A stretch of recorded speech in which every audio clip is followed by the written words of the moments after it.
මේ සඳහා ගෙදරට පැමිණි ගෞරව අමාත්‍යතුමන් අතිරේක ලේකම්තුමන්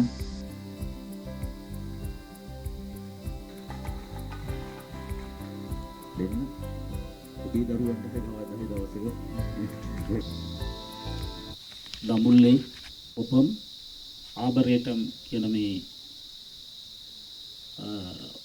දියලි කලාපීය වනය තුල ඒ වන උද්‍යානය තුල අපි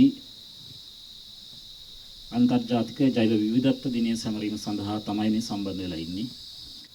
ඉතින් මෙවර ජගත් ජෛව විවිධත්ව දිනයේ තේමාව සෝබාදහම සමග සහජීවනයේ සහ තිරතාර සංවර්ධනය කියන තේමාවෙන් ලෝකෙම අද දිනය සමරනවා. ඉතින් අපි අද සංකේතාත්මකව මේ දඹුල්ල ප්‍රදේශයේදී මේ සැමරුම කරනවා.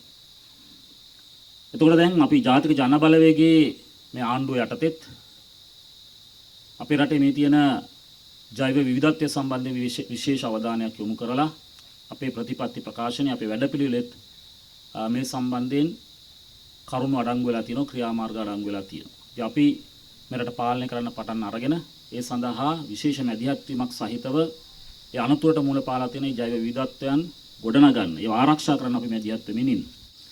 ඉතින් අද මේ පොපම් ආබරේටම් කියන මේ ස්ථානය, මේ වනෝද්‍යානය ඒක දවසක දෙකක ප්‍රතිඵලයක් නෙවෙයි. ඒ පොපම් මහත්තයා ආරම්භ කරපු දෙය අද ඒක ආදර්ශයක් බවට පත් වෙලා තියෙනවා. ඒක මේ පරිසරය ආරක්ෂා කර ගැනීම සඳහා කරපු විශාල මෙහෙයක් බවට පත් වෙලා තියෙනවා. හැබැයි ඒක එහෙම දෙයක් බවට පත් වේ කියලා පොපම් මහත්තයා හිතන්නේ නැතුව ඇති. හැබැයි ඒක අපේ අනාගතයට ඉතුරු කරපු දායාදයක් බවට පත් වෙලා තියෙනවා. ඒ නිසා ඒක ඒ පොපම් මහත්තයාගේ කාර්යභාරය අදටත් අපි ඊටාම ගෞරවයෙන් අගය කරන්න ඕන. අනාගතයට ඉතුරුවක් කරලා තියෙනවා. නිසා අද දවසේ අපේ වගකීමත් මොකක්ද? අනාගතයට ඉතුරුවක් වෙන විදිහට මේ කටයුතු සිදු කරන එක.